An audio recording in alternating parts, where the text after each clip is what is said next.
A very common trope in storytelling is the redemption of a villainous character into a heroic character. We have seen this time and time again, be it Darth Vader, Hector Barbossa, Negan, Severus Snape. It is quite common. But most of these either came completely out of left field. Yes, I am looking at you, Negan. Or the characters didn't become fully heroic, like Barbossa, who stayed an ally to Jack Sparrow but still wasn't a heroic character. But if there is one character who had an incredible journey from villain to hero, and I would have to go off on a limb and say that he had the best redemption in fiction, it is Zuko from Avatar: The Last Airbender. Welcome everyone. This is The Milestoner, and today I really want to discuss about Zuko and why I feel he is really the gold standard when it comes to villain redemption arcs. Now, I did get the idea for this video while I was working on my previous video about heroes who turned into villains, and I thought why not make one about the person with the best villain to hero arc. And that video was inspired by my video before that, and that one was inspired by the one before, and in that video I also mentioned Avatar, so I guess this is what you call an Avatar cycle. Oh brother, this guy stinks! Okay, let's just get into the video. And before we begin, I will give a quick spoiler alert for those who haven't yet finished watching the show, since I will be going into plot details for all 3 seasons. Now, when we first meet Zuko, he is an angry, bratty teenager on a mission to capture the Avatar in an effort to regain his lost honor. Right off the bat, we know exactly what he wants and why. He wants to prove himself to his father and the Fire Nation. And as the season progresses, we peel back the layers of what drives Zuko to move forward in his mission. We know how his father burned his face during an Agni Kai and banished him from the Fire Nation, denying him his rightful place as Crown Prince. But even more importantly, we learn why. Zuko wasn't punished for arrogance or cruelty. He was punished for simply speaking up against sacrificing a division of soldiers. Beneath all the anger and obsession, we realize that compassion has always existed within Zuko. But, while we sympathize with him, the show also makes sure to remind us that he is still a villain. He invades the Southern Water Tribe, threatens innocent people, lays waste to Kyoshi Island, relentlessly hunts Team Avatar across the world, and leaves destruction in his wake. For the entirety of Season 1, Zuko is the antagonist. However, there are moments where we see the pieces of redemption coming.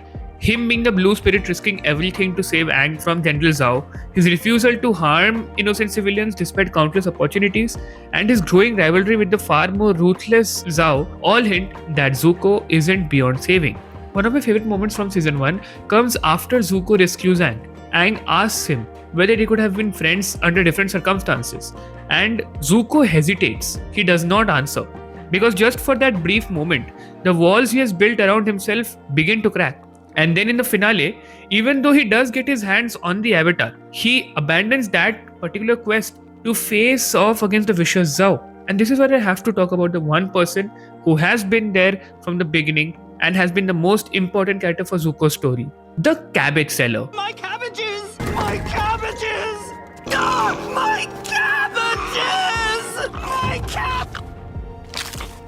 Oh, forget it! No. Wait, that's the wrong script. That guy is the scene stealer of the show.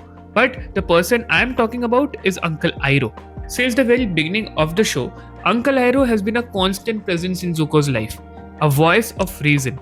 Zuko hardly ever listens to his advice, but that does not mean that Iroh stops in his efforts. He knows where this path leads. He has been on it before, and he wants to protect his nephew the way he couldn't save his son. Season 2 is when this relationship actually comes to the forefront. Having failed in their mission and effectively betrayed the Fire Nation, Zuko and Iroh are branded fugitives and forced into hiding in the Earth Kingdom. This is where Zuko truly begins to struggle with his identity. For the first time in his life, he isn't the banished prince hunting the Avatar. He is just Zuko, and he has absolutely no idea who that person is. Iroh becomes a guiding light for him, constantly urging him to find his own purpose instead of chasing the version of honor that his father forced upon him. And the primary obstacle in their path comes in the form of Azula, Zuko's younger sister, who is searching not only for the Avatar but also for Zuko and Iroh. Throughout the season, they constantly clash, with Azula branding them as traitors. And this is really where we see the contrast between the siblings. Zuko is constantly questioning who he is and what he wants, whereas Azula is confident, ruthless, and completely devoted to Ozai. And through episodes like Zuko alone, we learn more about their childhood. Zuko was raised by his mother, and even as a child, he had kindness and empathy in him, especially towards Uncle Iroh. Azula, meanwhile, grew up idolizing her father. She wanted to be like her father, and this difference carries over into the present. In the episode, Zuko comes across a young boy whose older brother is in the war against the Fire Nation, and he wants to be a warrior like him. Seeing a reflection of his own younger self, Zuko teaches the boy how to defend himself and ultimately even risks exposing his own identity to protect the boy and his family from Earth Kingdom soldiers. It is one of the first times that we see Zuko acting completely selflessly, knowing that he'll receive nothing in return except for rejection. When they finally arrive in Ba Sing Se, we see Zuko begin to embrace a completely different life. He frees Appa from the Daily's captivity, lets go of his Blue Spirit identity, and even goes on a date. Perhaps for the first time, he has started living for himself rather than for his father's approval. Alongside Iroh, he even settles into running a humble tea shop, and for a brief moment, it genuinely feels like Zuko has found peace. However, everything falls apart in the finale. Azula, May, and Ty Lee infiltrate Ba Sing Se with the help of the Daily, who capture Zuko. And it is here that he faces the biggest decision of his life. Azula offers him exactly what he has spent 2 seasons chasing: his honor, his father's approval, and a way back home. On the other side stands Iroh, urging him to help Team Avatar and choose his own path. But this also means a completely uncertain future for himself. So which should he choose? And Zuko makes the wrong decision. He decides to help Azula. Aang is defeated and presumed dead. Iroh is arrested, and Zuko returns to the Fire Nation hailed as a hero alongside Azula. Season 3 begins with Zuko having everything that he previously wanted. His honor has been restored, he is once again the Crown Prince of the Fire Nation, and his father fully acknowledges him, and the people celebrate him as a hero. But instead of being fulfilled, he feels emptier than ever. And this is where the brilliance of Zuko's redemption arc truly shines. He spent 2 entire seasons believing that restoring his honor would solve all his problems. But now that he finally has it, he realizes that it was never what he actually needed.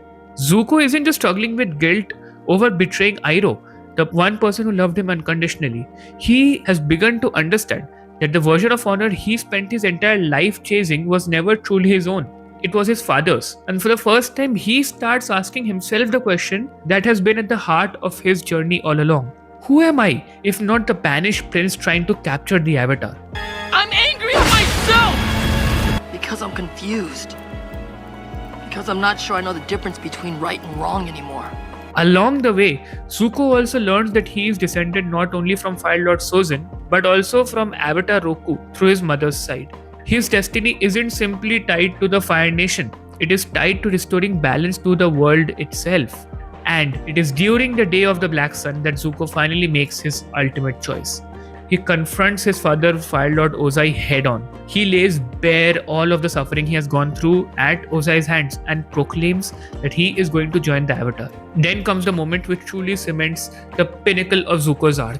Back in season 2, he had failed to learn lightning bending from Iroh due to his internal conflict. But now, when Ozai attacks him with a burst of lightning, Zuko swiftly catches it and deflects it back at his father. He has finally made his choice. He knows who he's supposed to be, and the conflict in him is no longer there. I am legit getting goosebumps while I'm recording this, simply because of the brilliance of this moment. Ah, chills. Literal chills. And then Zuko leaves the Fire Nation to join Team Avatar. Now, if this was any other story, it would have been very easy for Zuko to join in with the heroes now that he has completed his redemption. But in this show, he has to work for it. He has spent 3 seasons tormenting Team Avatar. So obviously they won't trust him this easily. Especially Katara, whose trust he broke back in season 2.